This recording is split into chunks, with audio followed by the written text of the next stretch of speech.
है, हमको गाली दीजिए, हमको जो करना है करिए, बल्कि अगर आपके बस में है तो हमको मरवा दीजिए।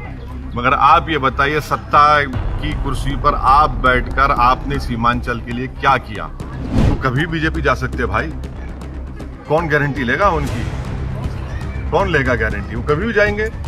कितने बार जा चुके हैं बीजेपी में। जब तक आप सीमांचल से इंसाफ नहीं करेंगे, दिल्ली का रास्ता सीमांचल से जाता है, समझिए इस बात को। आप बताइए कि इतने कम वक्त में 6 वाकयात मॉब लिंचिंग के हो रहे हैं, तो सरकार क्या कर रही है? मगर फिर भी आप ओवैसी को गाली देंगे, अख्तरुल ईमान को गाली देंगे, नीतीश कुमार कहेंगे मुसलमानों की पार्टी है। हम चुनाव लड़ेंगे और जो सीमांचल से नाइंसाफी करेगा उसको हराएंगे और हम जीतेंगे। और हम चुनाव लड़ते हैं तो जीतने के लिए लड़ते हैं, हम किसी के गुलाम नहीं हैं। अब आप पिछले लोकसभा के चुनाव को भूल जाते हैं, मीडिया के लोग। आपकी मेमोरी को हम ताज़ा करते हैं। अरे कब तक अपनी गलतियों को हमारे मुसलमानों के कंधे पर डालेंगे? तो ये इल्ज़ाम लगाना लगाइए हम पे, हमको उसको कोई फर्क नहीं पड़ता। हम लड़ते आए, हमको सिर्फ लड़ना आता है, झुकना नहीं आता। नमस्कार, मैं प्रीति दयाल और आप देख रहे हैं एक news 24। AIMIM supremo Asaduddin Owaisi 2 दिवसीय दौरे को लेकर बिहार पहुंचे हैं। जी हां, पूर्णिया में उन्होंने अपने भाषण के दौरान सरकार पर जमकर हमला बोला, इसके साथ ही खूब खरी खोटी सुनाई। वहीं असुद्दीन ओवैसी से जब पत्रकारों ने ये सवाल किया कि तेजस्वी यादव का कहना है कि मुख्यमंत्री नीतीश कुमार के पास PM बनने का पोटेंशियल है, यह सवाल सुनते ही असुद्दीन ओवैसी पूरी तरह से गर्मा गए। उन्होंने साफ तौर पे CM नीतीश कुमार को पलटू राम साबित कर दिया। उन्होंने कहा कि मुख्यमंत्री नीतीश कुमार कभी भी बीजेपी में भाग सकते हैं, उनकी तो कोई गारंटी ही नहीं ले सकता है। क्या कुछ कह रहे हैं असुद्दीन ओवैसी, पहले आप वो सुन लें। कैसे भरोसा करेंगे, कैसे जिताएं कि इस बार वो नहीं? जनता हम पे भरोसा करती है, हम जनता पे भरोसा करते हैं। जनता जानती है कि ओवैसी और अख्तरुल ईमान सीमांचल के लिए लड़ते और लड़ते रहेंगे। हम इसी लड़ाई लड़ रहे हैं। अब जो गद्दारी जिनके फितरत में है, जो जब उनको उनके ही खानदान ने, उनकी पार्टी ने उनको धुतकार दिया था, जब एक इंसान में एक एहसास खत्म हो जाता है गरीबों का, तो फिर वो इंसान कहाँ कहलाता है? 20 दिन पहले यहाँ पे महागठबंधन की रैली हुई थी, उस वक्त भी मैं यहाँ था। बीजेपी से ज्यादा टारगेट आप थे, बोला जा रहा था कि बी टीम है, आएंगे, प्रलोभन देंगे, ले जाएंगे। हाँ ठीक है, हमको गाली दीजिए, हमको जो करना है करिए, बल्कि अगर आपके बस में है तो हमको मरवा दीजिए। मगर आप ये बताइए, सत्ता की कुर्सी पर आप बैठकर आपने सीमांचल के लिए क्या किया? आपने कहा था कि सीमांचल डेवलपमेंट बोर्ड मत बनाएंगे, आपने बनाया। आपने कहा था कि किसान को बीज दिए जाएंगे, फर्टिलाइजर दिया जाएगा, ब्लैक में मिलता है। आपने कहा था कि पूर्णिया एयरपोर्ट बीजेपी ने कहा था बनाएंगे, अमित शाह ने नहीं बनाया। आप हमको गाली दीजिए, हमको उसकी कोई फिक्र नहीं है। आप ये बताइए कि सत्ता में बैठकर आपने सीमांचल के लिए क्या किया? अगर आप ये समझ रहे हैं कि हमको गाली देने से सीमांचल का इंसाफ होगा, तो नहीं होगा। हम लड़ते आए, लड़ते रहेंगे, हमको कोई फिक्र नहीं पड़ता। बल्कि आप ये देख लीजिए, जिन्होंने सीमांचल की जनता के पीठ में खंजर घोंपा, वो बेचारे सामने नहीं बैठे थे प्यारे, वो आखिर में बैठे थे।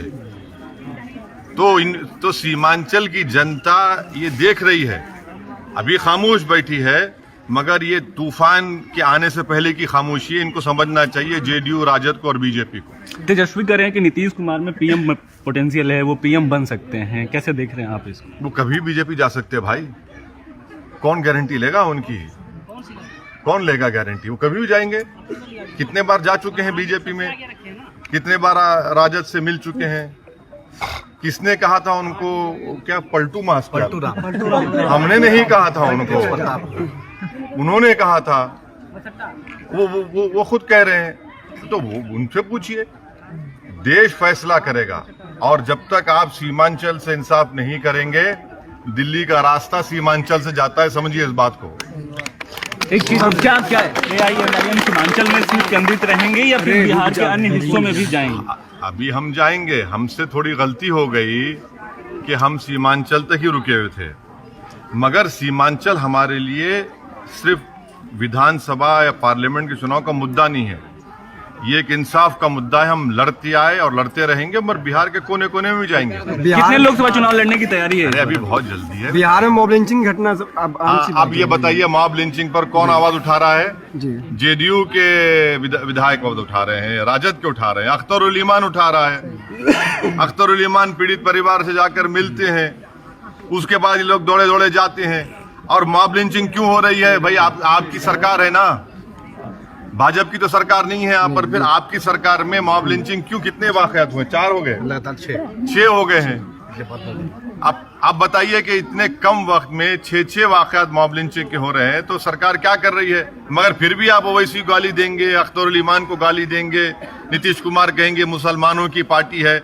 अरे भाई क्या बोल, अबे आप सत्ता में आप रहकर ये मॉब लिंचिंग को रोक नहीं पा रहे हैं, तो आपका दिल साफ नहीं है, आपकी नीयत साफ नहीं है, आपकी सरकार की नाकामी है। एक आखिरी सवाल मेरा है कि आप लगातार बी टीम की बात की जा रही है, उसका नतीजा भी देखने को मिला। गोपालगंज में आप लड़े, महागठबंधन हार गए, यहाँ लड़ रहे हैं, बीजेपी मजबूत हो रही है। हाँ। तो क्या इसको माना जाए कि आप बी टीम?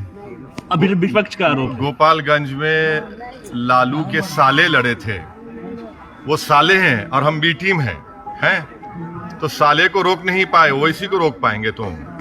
हम लड़ेंगे चुनाव, हम चुनाव लड़ेंगे और जो सीमांचल से नाइंसाफी करेगा उसको हराएंगे और हम जीतेंगे। और हम चुनाव लड़ते हैं तो जीतने के लिए लड़ते हैं, हम किसी के गुलाम नहीं हैं। अब आप पिछले लोकसभा के चुनाव को भूल जाते हैं, मीडिया के लोग।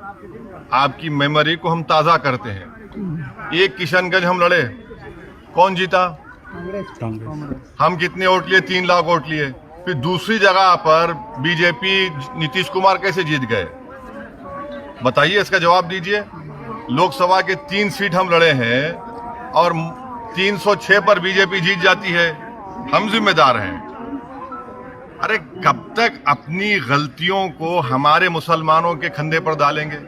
तुम में ताकत नहीं है बीजेपी से लड़ने के लिए, इसलिए नहीं है कि तुम कभी बीजेपी में कुलाटी मारते तो कभी सेकुलर के नाम पे कुलाटी मारते। तुम बताओ तुम क्या हो, हमसे क्या? हम तो खुला हम सामने खड़े हैं। तो ये इल्जाम लगाना लगाइए हम पे, हमको उसको कोई फर्क नहीं पड़ता। हम लड़ते आए, हमको सिर्फ लड़ना आता है, झुकना नहीं आता हमको। तो आपने असुद्दीन ओवैसी का वो बयान सुना जिसमें उन्होंने साफ तौर पे मुख्यमंत्री नीतीश कुमार को निशाने पे ले लिया है। इसके साथ ही उन्होंने चेतावनी दे दी है कि जब तक सीमांचल के साथ इंसाफ नहीं होगा तब तक उनका केंद्र का रास्ता साफ नहीं हो सकता है। इसके साथ ही उन्होंने कहा है कि केंद्र का रास्ता, या फिर ऐसा कह सकते हैं कि दिल्ली का रास्ता तो सीमांचल से ही जा सकता है, और जब तक सीमांचल का इंसाफ नहीं होगा तब तक कुछ भी नहीं हो सकता है। तो ऐसे ही तमाम अपडेट्स के लिए आप बने रहे एक न्यूज़ 24 के साथ। अगर आपने अभी तक हमारे चैनल को सब्सक्राइब नहीं किया है तो इसे सब्सक्राइब कर दें। साथ ही अगर ये वीडियो फेसबुक के माध्यम से देख रहे हैं तो पेज को लाइक करना ना भूलें। यह वीडियो देखने के लिए आपका धन्यवाद।